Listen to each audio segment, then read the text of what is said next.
പ്രിയപ്പെട്ട സഖാക്കളെ, നമ്മൾ കഴിഞ്ഞ കുറച്ച് മാസങ്ങളായി നവോത്ഥാന മുന്നേറ്റങ്ങളിലെ പ്രധാനപ്പെട്ട വ്യക്തികളെക്കുറിച്ചും അവരുടെ പ്രവർത്തനത്തെക്കുറിച്ചും നടത്തി വരുന്ന ഈ പരിപാടിയിൽ നമ്മളേറെ അറിഞ്ഞിരിക്കേണ്ട ഒരു സാമൂഹിക നവോത്ഥാന പ്രവർത്തകനെ പറ്റിയാണ് ഇന്ന് ഞാൻ സംസാരിക്കാൻ പോകുന്നത്.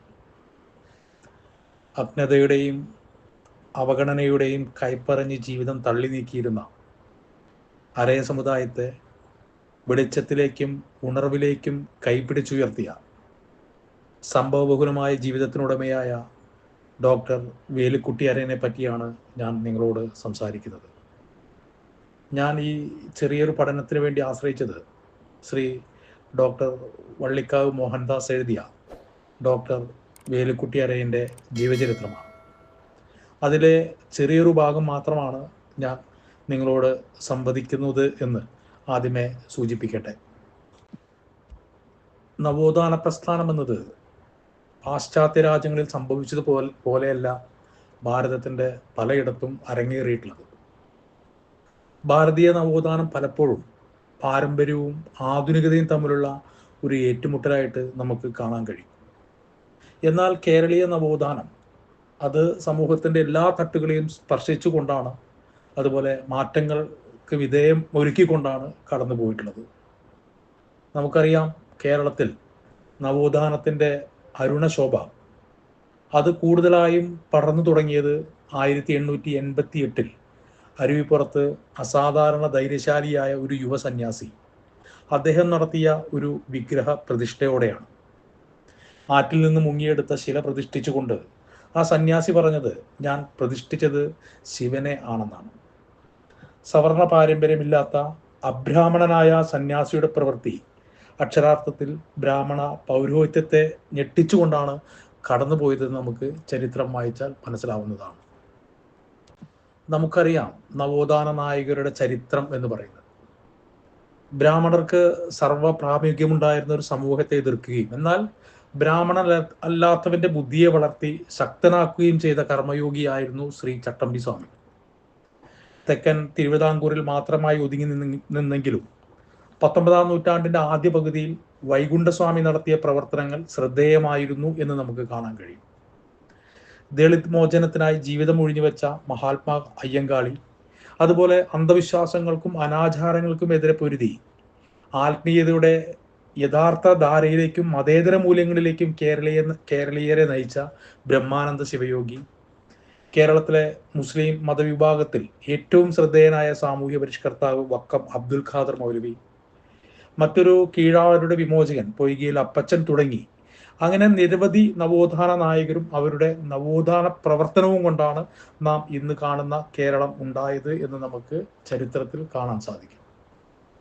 നേരത്തെ സൂചിപ്പിച്ചതുപോലെ ഇത്തരം ചെറുതും വലുതുമായി പരിഷ്കരണ പ്രവർത്തനങ്ങൾ കൊണ്ട് നൂറ്റാണ്ടുകളായി അടിമകളാക്കപ്പെട്ട അല്ലെങ്കിൽ അവഗണിക്കപ്പെട്ട, അതുപോലെ അകറ്റി നിർത്തപ്പെട്ട ജനവിഭാഗങ്ങളെ അവരെ വിമോചന പാതയിലേക്ക് പതുക്കെ നടന്നു കയറാൻ പ്രേരിപ്പിച്ചതിൽ പ്രധാനമായത് നവോത്ഥാന പ്രവർത്തനങ്ങൾ തന്നെയാണെന്ന് നമുക്ക് ഉറപ്പിച്ചു പറയാൻ സാധിക്കും. ഡോക്ടർ വേലുക്കുട്ടി അരയനെ കുറിച്ച് പറയുകയാണെങ്കിൽ, കാലഘട്ടത്തിന്റെ നിയോഗം ഏറ്റെടുത്തുകൊണ്ട് താൻ ജനിച്ചു വളർന്ന ഒരു സമൂഹത്തിന്റെ ഉന്നതിക്കായി സ്വയം സമർപ്പിച്ച ഒരു ജീവിതമാണ് ഡോക്ടർ വേലുക്കുട്ടി അരയൻ്റേത് എന്ന് നമുക്ക് ചരിത്രത്തിലൂടെ സഞ്ചരിക്കുമ്പോൾ മനസ്സിലാക്കാൻ സാധിക്കും. ആഴക്കടലിൽ നിന്ന് മുട്ടും പവിഴവും മുങ്ങിയെടുക്കാനും തിരമാലകളോട് പോരാടിക്കൊണ്ട് വല നിറയെ മത്സ്യങ്ങൾ പിടിക്കാനും നിയോഗിക്കപ്പെട്ട ധീവര സമൂഹത്തിന്റെ മോചനത്തിനായി വിശ്രമമില്ലാതെ പ്രവർത്തിച്ച അരയന്റെ ജീവിതം അത് ആത്മത്യാഗവും സമർപ്പണവും കൊണ്ട് തുടിച്ചു നിൽക്കുന്നതാണെന്നും നമുക്ക് ഡോക്ടർ വേലുക്കുട്ടി അരയന്റെ ചരിത്രം പരിശോധിച്ചാൽ മനസ്സിലാക്കാൻ സാധിക്കും. നമുക്കറിയാവുന്നതാണ്, സവർണരിൽ മാത്രമല്ല അക്കാലത്ത് ജാതീയത ഉണ്ടായിരുന്നത്, അവർണരിലും ജാതീയത നിലനിന്നിരുന്നു എന്നതിന് പല ചരിത്ര സംഭവങ്ങളും നമുക്ക് ചൂണ്ടിക്കാണിക്കാൻ സാധിക്കും. വിവിധ ജാതി പേരുകളിൽ അറിയപ്പെട്ട തീരദേശത്തും അല്ലാതെയുമായി ചിന്നിച്ചിതറി കിടന്നിരുന്ന ഒരു പറ്റം ജനങ്ങളെ ഒന്നിച്ചൊരു പൊതുധാരയിലേക്ക് എത്തിക്കുക എന്നത് ശ്രമകരമായ പ്രവർത്തനം തന്നെയാണെന്ന് നമുക്ക് മനസ്സിലാക്കാൻ സാധിക്കും. പല കാര്യങ്ങളിലും മറ്റെല്ലാ ജാതിയിലും കാണുന്നത് പോലെ തന്നെ ധീവരർക്കിടയിലും ജാതീയമായും മറ്റു നിലയ്ക്കും അനൈക്യം നിലനിന്നിരുന്നു. ഇങ്ങനെ പരസ്പരം പുറംതിരിഞ്ഞു നിൽക്കുന്ന ഒരു സമൂഹത്തെ ഒന്നായി കാണുവാനും ഒരേ നൂലിഴയിൽ കോർത്ത് ഒരു സംഘടിത ശക്തിയാക്കി മാറ്റിയത് 14 വയസ്സ് മാത്രം പ്രായമായ ഒരു കുട്ടിയാണ്. ആ കുട്ടിയാണ് പിന്നീട് ഡോക്ടർ വേലുക്കുട്ടി അരയൻ എന്ന പേരിൽ സമൂഹത്തിൽ ഏറെ ശ്രദ്ധിക്കപ്പെട്ടത്. 1894 മാർച്ച് 11 കരുനാഗപ്പള്ളി ആലപ്പാട്ടാണ് വേലുക്കുട്ടി അരയന്റെ ജനനം. ആയുർവേദ വൈദ്യനായിരുന്ന വേലായുധൻ വൈദ്യന്റെയും വെളുത്ത കുഞ്ഞു അമ്മയുടെയും മകനായി ജനിച്ച അരയൻ ഓച്ചിറ പ്രയാറിലുള്ള നമ്പൂതിരി കുടുംബത്തിൽ നിന്നാണ് തൻ്റെ വിദ്യാഭ്യാസത്തിന് ആരംഭം കുറിച്ചത് എന്ന് നമുക്ക് ഡോക്ടർ വേലുക്കുട്ടി അരയന്റെ ചരിത്രം വായിക്കുമ്പോൾ കാണാൻ സാധിക്കും. സമ്പന്ന കുടുംബത്തിൽ ജനിച്ച വേലുക്കുട്ടി അരയൻ സംസ്കൃതം, ഇംഗ്ലീഷ് എന്നീ ഭാഷകളിൽ അറിവ് നേടുകയും 12-ാം വയസ്സിൽ വൈദ്യപഠനം ആരംഭിക്കുകയും ചെയ്തു. വളരെ ചെറുപ്രായം മുതൽക്കേ സാഹിത്യ അഭിരുചി പ്രകടിപ്പിച്ചിരുന്ന അരയൻ തൻ്റെ പിതാവിനൊപ്പം യാത്ര ചെയ്യുകയും പതിവായിരുന്നു എന്നതും അദ്ദേഹത്തിന്റെ ചരിത്രമായി നമുക്ക് കാണാൻ കഴിയും. പിതാവിന്റെ വൈദ്യശാലയിലേക്കുള്ള ലേബൽ അത് അച്ചടിച്ചിരുന്ന, അതായത് മരുന്ന് കുപ്പിയിൽ അച്ചടിച്ചിരുന്ന ലേബൽ, ആ ലേബൽ അച്ചടിച്ചിരുന്ന പ്രസ്സിലേക്കുള്ള അരയന്റെ സന്ദർശനമാണ് പുസ്തകങ്ങളുടെ പ്രപഞ്ചങ്ങളിലേക്ക് അരയനെ കൊണ്ട് ചെന്ന് എത്തിച്ചത് എന്ന് നമുക്ക് കാണാൻ സാധിക്കും. ആ പ്രസ്സിൽ നിന്ന് വാങ്ങിയ പുസ്തകങ്ങൾ സ്വരൂപിച്ചുകൊണ്ടാണ് അദ്ദേഹം വിജ്ഞാന സന്ധായിനി എന്ന ഗ്രന്ഥശാലയ്ക്ക് അടിത്തറ വാങ്ങിയത്. ഈ പ്രസ്സിലൂടെ തന്നെയാണ് വേലുക്കുട്ടി അരയന്റെ അക്കാലത്തെ പല കൃതികളും പുറത്തു വന്നിട്ടുള്ളതെന്ന് നമുക്ക് ചരിത്രവായനയിൽ മനസ്സിലാക്കാൻ സാധിക്കും. സാമൂഹ്യ നവോത്ഥാന നായകനായിരുന്ന CV കുഞ്ഞിരാമന്റെ വസതിയിലാണ് വേലുക്കുട്ടി അരയൻ തൻ്റെ കൗമാര വിദ്യാഭ്യാസം നടത്തിയിട്ടുള്ളത്. അതുവഴി CV Kunhiraman, C Keshavan, C Krishnan വൈദ്യർ തുടങ്ങി നിരവധി ദക്ഷിണാശാലികളുമായി ഗാഢ സൗഹൃദം നിലനിർത്താൻ അദ്ദേഹത്തിന് സാധിച്ചിട്ടുണ്ട്. അതുപോലെ ശ്രീനാരായണ ഗുരു, മഹാകവി കുമാരനാശാൻ തുടങ്ങി ഇത്തരം പ്രതിഭകൾ സന്ദർശനം നടത്താറുള്ള കേശവനാശാന്റെ ഗുരുകുലം അത് സാഹിത്യ ചർച്ചകളുടെയും സംവാദങ്ങളുടെയും വേദി കൂടിയായിരുന്നു എന്ന് നമുക്ക് ചരിത്രത്തിൽ കാണാൻ കഴിയും. ഇവിടെ വെച്ച് സാഹിത്യ പ്രവർത്തനം ഗൗരവമായി കാണാനും കേശവനാശാൻ നടത്തിയിരുന്ന സുജാനനന്ദിനി എന്ന പ്രസിദ്ധീകരണത്തെ അടുത്തറിയാനും വേലുക്കുട്ടി അരയന് അവസരം ലഭിച്ചു എന്ന് ചരിത്ര വായന നമുക്ക് കാണാൻ സാധിക്കും. ഈ സുജാനനന്ദിനിയിൽ പ്രവർത്തിച്ചുകൊണ്ടാണ് വേലുക്കുട്ടി അരയൻ പത്രപ്രവർത്തന പരിശീലനം നേടിയത്. ഈ ഒരു പ്രവൃത്തി വേലുക്കുട്ടി അരയന്റെ പിൽക്കാല പ്രവർത്തനങ്ങൾക്ക് ദിശാബോധം നൽകിക്കൊണ്ടാണ് കടന്നുപോയതെന്നും ചരിത്രം നമ്മളോട് സൂചിപ്പിക്കുന്നുണ്ട്. നേരത്തെ സൂചിപ്പിച്ചു, പാഠശാലയിൽ അന്തരീക്ഷമാണ് തൻ്റെ 23-ാം വയസ്സിൽ അരയൻ എന്ന പത്രം തുടങ്ങാൻ വേലുക്കുട്ടി അരയനെ പ്രേരിപ്പിച്ചത്. തുടർന്ന് അദ്ദേഹം മദ്രാസിൽ അലോപ്പതി ചികിത്സാ സമ്പ്രദായം പഠിക്കുന്നതിന് വേണ്ടി അദ്ദേഹം കേരളത്തിൽ നിന്ന് യാത്ര ചെയ്യുകയുണ്ടായി. മദ്രാസിൽ വെച്ചാണ് ഫിഷറീസ്, സയൻസ്, നിയമം എന്നീ ജ്ഞാനശാഖകളിൽ അദ്ദേഹം പ്രാവീണ്യം നേടിയിട്ടുള്ളത്. അലോപ്പതി വിദ്യാഭ്യാസം നേടുന്നതിന് മുന്നേ അദ്ദേഹം ഹോമിയോപ്പതിയെ കുറിച്ച് പഠിക്കാൻ അദ്ദേഹം കൽക്കട്ടയിലേക്ക് പോവുകയുണ്ടായി. അവിടെ വെച്ചാണ് ബംഗാൾ നവോത്ഥാനത്തിലെ വിപ്ലവകരമായ ആശയങ്ങൾ വേലുക്കുട്ടി അരയനെ സ്വാധീനിച്ചതെന്നും അദ്ദേഹത്തിന്റെ ചരിത്രവായനയിൽ നമുക്ക് മനസ്സിലാക്കാൻ സാധിക്കും. ഹോമിയോപ്പതിയിൽ 1-ാം റാങ്കോടെയാണ് അദ്ദേഹം ബിരുദം നേടിയിട്ടുള്ളത്. അങ്ങനെ വൈദ്യമേഖലയിലെ വ്യത്യസ്ത ചികിത്സാ രീതികളിൽ പ്രാവീണ്യം നേടിയ അദ്ദേഹം എല്ലാവരുടെയും ആദരവിന് അർഹനായി എന്നതും നമുക്ക് കാണാൻ സാധിക്കും. അതോടൊപ്പം വളരെ ചെലവ് കുറഞ്ഞ ചികിത്സാ രീതിയാണ് അദ്ദേഹം അവലംബിച്ചത് എന്നതും ചരിത്രവായനയിൽ നമുക്ക് കാണാൻ സാധിക്കും. വിദ്യാഭ്യാസാനന്തരം തിരികെ എത്തിയ ഡോക്ടർ വേലുക്കുട്ടി അരയൻ സമൂഹത്തെ സൂക്ഷ്മമായിട്ട് നിരീക്ഷിക്കാൻ തുടങ്ങി. ആ സമയത്ത് തന്നെയാണ് അദ്ദേഹത്തിന് പ്രധാനപ്പെട്ട ഒരു സാമൂഹിക അവസ്ഥ ബോധ്യപ്പെടുന്നത്. പൊതുഖജനാവിൽ നിന്ന് പൊതുമുതലിന്റെ മൃഗീയ ഭാഗവും സവർണരായ സമ്പന്നർക്ക് വേണ്ടിയാണ് നീക്കിവെക്കുന്നത് എന്ന്.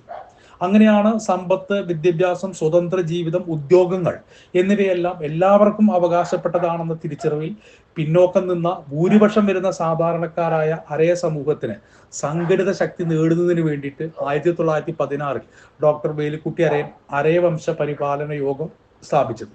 അത് പിന്നീട് ചരിത്രത്തിന്റെ മറ്റൊരു നാഴികക്കല്ലായി മാറുകയും ചെയ്തു എന്ന് നമുക്ക് കാണാൻ സാധിക്കും. അതോടൊപ്പം തന്നെ മലയാള പത്രപ്രവർത്തന ചരിത്രത്തിൽ അധസ്ഥിത ജനങ്ങളുടെ നാവായി അവശരുടേത് മാത്രമായി ആരംഭിച്ച അരയൻ എന്ന പത്രം ഡോക്ടർ വേലുക്കുട്ടി അരയന്റെ സാമൂഹിക നവോത്ഥാന പ്രവർത്തനങ്ങൾക്ക് കൂടുതൽ കരുത്തായി മുന്നോട്ട് പോയി എന്നതും ചരിത്രം നമ്മളോട് പങ്കുവയ്ക്കുന്നുണ്ട്. ചാന്നാർ ലഹളയും മേൽമുണ്ട് കലാപവും കല്ലുമാല പ്രക്ഷോഭവും ഒക്കെ അവയൊക്കെ ഉഴുതുമറിച്ച മണ്ണിൽ അരയർ ഉൾപ്പെടെയുള്ള അവർണരുടെ ഉജ്ജ്വല ശബ്ദം സമൂഹത്തിൽ മുഴങ്ങുന്നതിന് വേണ്ടിയാണ് വേലുക്കുട്ടി അരയൻ എന്ന പത്രം ആരംഭിച്ചത്. അങ്ങനെ സോവിയറ്റ് വിപ്ലവത്തിന്റെ ആവേശം ഏറ്റുവാങ്ങിയ ഒരു രാഷ്ട്രീയ പശ്ചാത്തലത്തിൽ, അതുപോലെ തന്നെ നവോത്ഥാന ചിന്തകൾ ഊതിക്കാച്ചിയെടുത്ത പ്രതിബദ്ധതയും ദൃഢനിശ്ചയവുമായിട്ടാണ് അരയൻ പത്രം പുറത്തിറങ്ങിയിട്ടുള്ളത്. സാമൂഹിക അനാചാരങ്ങളോട് പോരടിക്കുന്നതിനായി ഡോക്ടർ വേലുക്കുട്ടി അരയന്റെ നേതൃത്വത്തിൽ അരയൻ എന്ന പത്രം ജനങ്ങളിലേക്ക് ഇറങ്ങിച്ചെന്നതായിട്ടും നമുക്ക് ചരിത്രത്തിൽ കാണാൻ സാധിക്കും. പലയിടങ്ങളിലായി ചിന്നിച്ചിതറി കിടന്നിരുന്ന അരയ ജനവിഭാഗത്തെ അവരെ ഒന്നിപ്പിക്കുന്നതിനും അവരെ സംഘടിത ശക്തിയായി മാറ്റുന്നതിനും അക്കാലത്ത് നമുക്കറിയാം വേണ്ടത്ര പ്രവർത്തനങ്ങൾ നടന്നിരുന്നില്ല എന്നത്. നുളയൻ, മരക്കാൻ, വാലൻ, മുക്കുവൻ, മുഗയൻ എന്നിങ്ങനെ പല പേരുകളിൽ അറിയപ്പെടുകയും അതുപോലെ തന്നെ അവഹേളിക്കപ്പെടുകയും ചെയ്തു വന്ന കഠിനാധ്വാനികളായ സമൂഹത്തെ ഉണർത്തിക്കൊണ്ട് അവരുടെ സ്വന്തം ശക്തി ബോധ്യപ്പെടുത്താൻ വേലുക്കുട്ടി അരയൻ നടത്തിയ പ്രവർത്തനങ്ങൾ മാതൃകാപരമാണെന്ന് നവോത്ഥാന ചരിത്രം നമ്മളോട് സൂചിപ്പിക്കുന്നുണ്ട്. നോക്കൂ, തെക്ക് തേങ്ങാപട്ടണം മുതൽ വടക്ക് മംഗലാപുരം വരെ കേരളത്തിന്റെ തീരപ്രദേശം മുഴുവൻ കാൽനടയായി സഞ്ചരിച്ച് നേരത്തെ പറഞ്ഞ പോലെ പല പേരുകളിലും വിവിധ സംസ്കാരത്തിലും കഴിഞ്ഞിരുന്ന ഒരു സമൂഹത്തെ ഒന്നിപ്പിക്കുക എന്ന അതിസാഹസത്തിനാണ് ഡോക്ടർ വേലുക്കുട്ടി അരയൻ മുതിർന്നതെന്ന് ചരിത്ര വായനയിൽ നമുക്ക് മനസ്സിലാക്കാൻ സാധിക്കും.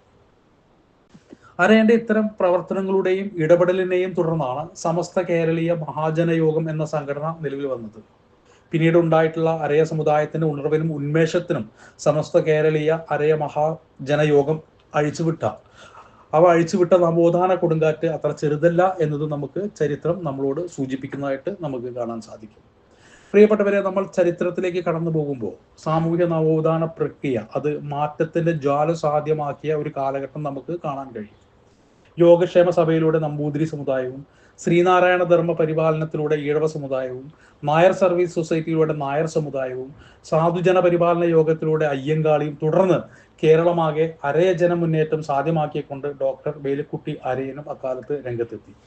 അങ്ങനെ കേരളീയ സമൂഹത്തിൽ മേൽ സൂചിപ്പിച്ച സാമൂഹ്യ പരിഷ്കരണ സംഘടനകൾ വഴി സർവ്വജാതി മനുഷ്യരുടെയും മനസ്സ് നവോത്ഥാനത്തിലേക്ക് കേന്ദ്രീകൃതമായി എന്നതും നമുക്ക് കാണാൻ സാധിക്കും. അതിൽ മതവിശ്വാസിയല്ലാത്ത യുക്തിവാദി കൂടിയായ ഡോക്ടർ വേലുക്കുട്ടി അരയന്റെ പ്രവർത്തനങ്ങൾ വിലമതിക്കാൻ കഴിയാത്തതാണെന്ന് നവോത്ഥാന ചരിത്രം നമ്മളെ ബോധ്യപ്പെടുത്തുന്നുണ്ട്. തികഞ്ഞ ഗാന്ധിയനായിട്ടാണ് വേലുക്കുട്ടി അരയന്റെ രാഷ്ട്രീയ പ്രവേശം എന്ന് പറയുന്നത്. സ്വാതന്ത്ര്യ സമര പോരാട്ടങ്ങളിലും അദ്ദേഹത്തിന്റെ സാന്നിധ്യം ഉണ്ടായിട്ടുണ്ട്. അതോടൊപ്പം സമൂഹത്തിൽ അവശത അനുഭവിക്കുന്ന കീഴാളർക്കും അവർണർക്കുമൊപ്പം എക്കാലവും നിലകൊണ്ട അരയൻ അവകാശ സമരങ്ങളുടെ മുന്നണി പോരാളി കൂടിയായി മാറിക്കഴിഞ്ഞിരുന്നു ആ കാലങ്ങളിൽ. അക്കാലത്ത് വൈക്കം സത്യാഗ്രഹത്തെക്കുറിച്ച് ഡോക്ടർ അരയൻ എഴുതിയ ലേഖനം ഏറെ ശ്രദ്ധിക്കപ്പെട്ടതായി ചരിത്രത്തിൽ പറയുന്നുണ്ട്. ആ ലേഖനത്തിന്റെ തലക്കെട്ട് ഗാന്ധി അറിയണം എന്നതായിരുന്നു. തുടർന്ന് അയിത്തത്തിനും അവർണ പീഡനത്തിനുമെതിരെ അതിശക്തമായ സമരങ്ങൾ സംഘടിപ്പിക്കുന്നതിന് വേണ്ടിയാണ് അവർണ ഹിന്ദു മഹാസഭ എന്ന സംഘടന രൂപീകരിക്കപ്പെട്ടത്. അതിന്റെ ആദ്യ ജനറൽ സെക്രട്ടറി ആയത് ഡോക്ടർ വേലുക്കുട്ടി അരയനാണ്. സ്വാതന്ത്ര്യ സമര ഭടനായും കോൺഗ്രസ് നേതാവായും പ്രവർത്തിച്ചു വന്ന ഡോക്ടർ വേലുക്കുട്ടി അരയൻ പിന്നീടുള്ള തന്റെ പ്രവർത്തനങ്ങൾ തൊഴിലാളി പ്രസ്ഥാനങ്ങളെ സംഘടിപ്പിക്കുന്നതിനായിട്ടുള്ള ശ്രമങ്ങളുമായിട്ടാണ് മുന്നോട്ട് പോയതെന്ന് നമ്മളോട് ചരിത്രം സൂചിപ്പിക്കുന്നുണ്ട്. തുടർന്നാണ് 1931 അഖില തിരുവിതാംകൂർ നാവിക തൊഴിലാളി സംഘടന രൂപീകരിക്കപ്പെട്ടത്. അതിന്റെ ആദ്യ ഡയറക്ടർ ആയതും ഡോക്ടർ വേലുക്കുട്ടി അരയൻ തന്നെയാണ്. ഇത്തരം രാഷ്ട്രീയ സാമൂഹിക പ്രശ്നങ്ങളിൽ മുഴുകി നിൽക്കുമ്പോൾ തന്നെ പത്രപ്രവർത്തനത്തിലും സാഹിത്യത്തിലും ഡോക്ടർ അരയൻ സജീവമായി മാറി. 1930 സാഹിത്യ പരിഷത്ത് സമ്മേളനത്തിൽ അതിന്റെ സംഘാടക സമിതിയുടെ പ്രധാന ചുമതലക്കാരനായിരുന്നു ഡോക്ടർ വേലുക്കുട്ടി അരയൻ. അതോടൊപ്പം പരിഷത്ത് സമ്മേളനത്തിൽ ഡോക്ടർ അരയൻ അവതരിപ്പിച്ച പ്രബന്ധത്തിന്റെ പേരാണ് അന്യഭാഷാ പദങ്ങൾ മലയാളത്തിൽ എന്നത്. ഈ പ്രബന്ധം നിരൂപകരുടെ വളരെയധികമുള്ള പ്രശംസയ്ക്ക് പാത്രമായി എന്നതും അരയന്റെ ജീവചരിത്രത്തിൽ നമുക്ക് കാണാൻ സാധിക്കും. നിരക്ഷരരായ മത്സ്യത്തൊഴിലാളികൾക്കായി നിശാ പാഠശാലകൾ തന്റെ കൗമാരകാലത്ത് തന്നെ അരയൻ സ്ഥാപിക്കുകയും അതോടെ ഒരു അധ്യാപകനായി അരയൻ അറിയപ്പെടാൻ തുടങ്ങിയെന്നതാണ് ചരിത്രം നമ്മളോട് സൂചിപ്പിക്കുന്നത്.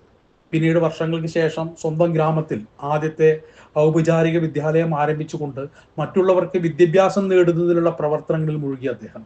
തുടർന്ന് 1936 സ്വന്തം സ്ഥലത്ത് ഒരു മിഡിൽ സ്കൂൾ അദ്ദേഹം ആരംഭിച്ചു. തുടർന്ന് നിരവധി സ്കൂളുകൾ സ്ഥാപിച്ച് പാവപ്പെട്ടവരുടെ വിദ്യാഭ്യസിക്കാനായുള്ള പ്രവർത്തനങ്ങൾ ഡോക്ടർ വേലുക്കുട്ടി അരയൻ ചെയ്തു എന്നതും ചരിത്രത്തിൽ നമുക്ക് കാണാൻ സാധിക്കും. നമുക്കറിയാം, മത്സ്യത്തൊഴിലാളികൾ അവർ ഡോക്ടർ വേലുക്കുട്ടി അരയന്റെ ഒരു ബലഹീനത തന്നെയായിരുന്നു എന്ന് ചരിത്രം നമ്മോട് സൂചിപ്പിച്ചു കഴിഞ്ഞു. ജാതിമത ഭേദമന്യേ തീരപ്രദേശത്തുള്ള മുഴുവൻ മത്സ്യത്തൊഴിലാളികളുടെയും രക്ഷകനും സംഘാടകനുമായിരുന്നു ഡോക്ടർ അരയൻ. മത്സ്യത്തൊഴിലാളികൾക്ക് വേണ്ടി തിരുവിതാംകൂറിൽ അരയന്റെ നേതൃത്വത്തിൽ സംഘടിപ്പിച്ച മറ്റൊരു സംഘടനയാണ് തിരുവിതാംകൂർ മത്സ്യത്തൊഴിലാളി യൂണിയൻ എന്നത്. 1930-40 കാലഘട്ടത്തിൽ കോൺഗ്രസ് നേതൃത്വത്തിന്റെ അവരുടെ രാഷ്ട്രീയ നിലപാടുകളോടുള്ള വിയോജിപ്പ് പ്രകടിപ്പിച്ചുകൊണ്ട് ഡോക്ടർ അരയൻ ന്യൂനപക്ഷ പിന്നോക്ക സമുദായ ഫെഡറേഷൻ എന്നൊരു സംഘടനയ്ക്ക് രൂപം നൽകി. തുടർന്ന് കോൺഗ്രസ് വിട്ട് വലിയൊരു വിഭാഗം കമ്മ്യൂണിസ്റ്റ് പ്രസ്ഥാനത്തിലേക്ക് വന്നപ്പോൾ അതിന്റെ മുൻനിരയിൽ തന്നെ ഡോക്ടർ വേലുക്കുട്ടി അരയനും ഉണ്ടായിരുന്നു എന്നത് നമ്മളോട് ചരിത്രം സൂചിപ്പിക്കുന്നുണ്ട്. തീരപ്രദേശങ്ങളിലും മറ്റും കമ്മ്യൂണിസ്റ്റ് പാർട്ടിയുടെ ഘടകങ്ങൾ കെട്ടിപ്പടുക്കാൻ കമ്മ്യൂണിസ്റ്റുകാരനായി മാറിയ ഡോക്ടർ വേലുക്കുട്ടി അരയൻ വഹിച്ച പങ്ക് ചെറുതല്ല എന്നതും പാർട്ടി ചരിത്രം നമ്മളോട് സൂചിപ്പിക്കുന്നുണ്ട്. ഭാരതമാകെ ബ്രിട്ടീഷുകാർക്കെതിരെയും CPക്കെതിരെയുമുള്ള വലിയ പ്രക്ഷോഭങ്ങളിൽ, അതുപോലെ പോരാട്ടങ്ങളിൽ, അത്തരം സമരങ്ങളിൽ ഏർപ്പെട്ടിരുന്ന സഖാക്കളെ പോലീസ് വേദിയിൽ നിന്ന് സംരക്ഷിക്കാനും സുരക്ഷിത സ്ഥാനങ്ങളിൽ എത്തിക്കാനും തൻ്റെ വീടടക്കം വിട്ടെടുത്തുകൊണ്ട് അരയൻ നടത്തിയ പ്രവർത്തനങ്ങൾ ചെറുതല്ല എന്നതും ചരിത്രം നമ്മളോട് പങ്കുവെക്കുന്നുണ്ട്. അതോടൊപ്പം പാർട്ടി ലഘുരേഖകൾ അത് അച്ചടിക്കാൻ തൻ്റെ പ്രസ് തന്നെ അദ്ദേഹം വിട്ടുകൊടുത്തു. ഇത് പാർട്ടി നിരോധിച്ച കാലത്തും അദ്ദേഹം തുടർന്നു എന്നത് ചരിത്ര വസ്തുതയാണ്.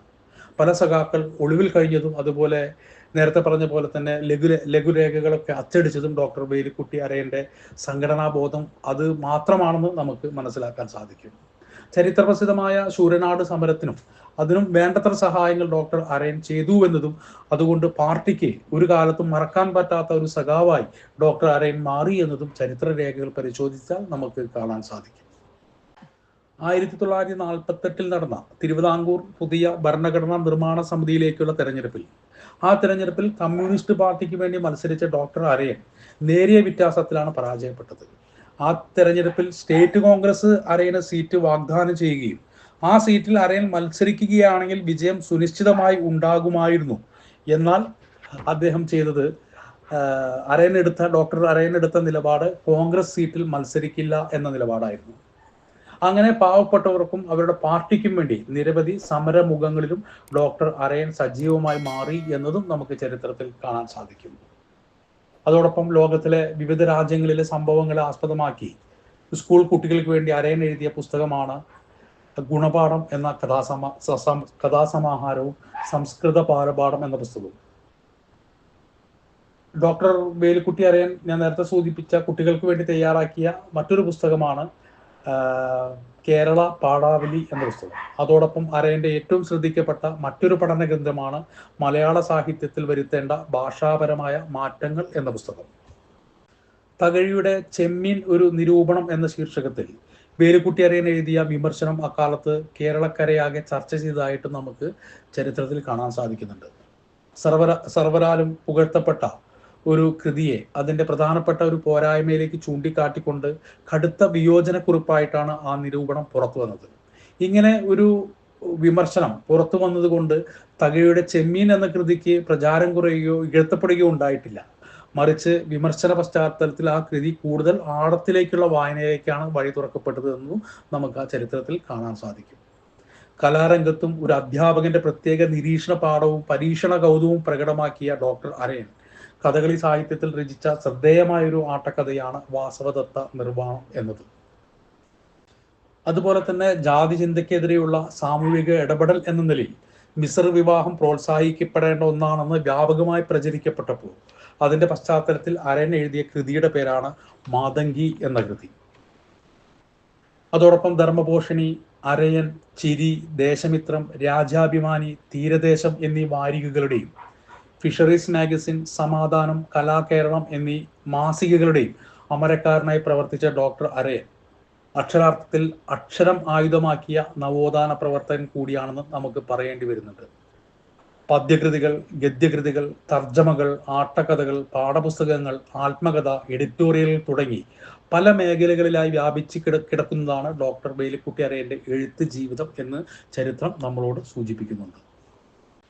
ഡോക്ടർ വേലുക്കുട്ടി അരയന്റെ ചരിത്രം നമ്മൾ പരിശോധിക്കുമ്പോൾ അത് ഈ ഒരു ചെറിയ സമയത്ത് ഒതുങ്ങുന്നതല്ല എന്നാണ് എനിക്ക് തോന്നുന്നത്. വളരെ ദീർഘമേറിയതും ആഴത്തിലുമുള്ള പഠനത്തിന് ഡോക്ടർ വേലുക്കുട്ടി അരയന്റെ ചരിത്രം നമ്മൾ കൂടുതൽ പഠന വിധേയമാക്കേണ്ടതുണ്ട് എന്ന് സൂചിപ്പിച്ചു പോവുകയാണ്. കുറച്ച് ചില കാര്യങ്ങൾ കൂടി സൂചിപ്പിച്ചുകൊണ്ട് ഞാൻ ഈ സംസാരം അവസാനിപ്പിക്കാം എന്നാണ് കരുതുന്നത്. പ്രിയപ്പെട്ടവരെ, സാമ്രാജ്യത്വത്തിനും ജന്മി മേധാവിത്വത്തിനുമെതിരെ തൊഴിലാളി കർഷക ബഹുജനങ്ങളുടെ സ്വതന്ത്ര വ്യക്തിത്വം രൂപപ്പെടുത്തിയെടുത്ത ഇടതുപക്ഷ പ്രസ്ഥാനത്തിന്റെ ഭാഗമായി കഴിഞ്ഞിരുന്ന ഡോക്ടർ വേലുക്കുട്ടി അരയൻ പിന്നീട് തന്റെ കർമ്മമണ്ഡലം വിപുലപ്പെടുത്തിയത് തീരദേശ സംരക്ഷണത്തിലെ പാരിസ്ഥിതി വഴികൾ തേടിക്കൊണ്ടാണ്. അതിന്റെ ഭാഗമായി തീരദേശ സംരക്ഷണ സമിതി പോലുള്ള സംഘടനകൾക്ക് അദ്ദേഹം രൂപം കൊടുക്കുകയും അതിന്റെ ഭാഗമായി നിരവധി പ്രവർത്തനങ്ങൾ അദ്ദേഹം ചെയ്തതായിട്ട് നമുക്ക് കാണാൻ കഴിയും. സുനാമി പോലുള്ള കടലാക്രമണങ്ങൾ അത് എങ്ങനെ നേരിടണം എന്നുള്ള ആശയം അന്നത്തെ ഗവൺമെന്റിനെ ബോധ്യപ്പെടുത്താൻ ശ്രമിച്ചു എന്ന് നമുക്ക് ചരിത്രത്തിൽ കാണാൻ സാധിക്കും. എന്നാൽ ഗവൺമെന്റ് അത് കാര്യമായി പരിഗണിച്ചില്ല എന്നതും ഡോക്ടർ വേലുക്കുട്ടി അരയന്റെ ചരിത്രത്തിൽ നമുക്ക് വായിച്ചാൽ നമുക്ക് മനസ്സിലാക്കാൻ കഴിയും. അതുപോലെ മത്സ്യം, കയർ, കരിമണൽ ഇവയൊക്കെ വിപണന സാധ്യതകൾ എങ്ങനെ ആക്കാം എന്നുകൂടി ഗവേഷണം നടത്തിയ ഒരു വ്യക്തി കൂടിയാണ് ഡോക്ടർ വേലുക്കുട്ടി അരയൻ എന്നതും നമുക്ക് ചരിത്രത്തിൽ കാണാൻ കഴിയും.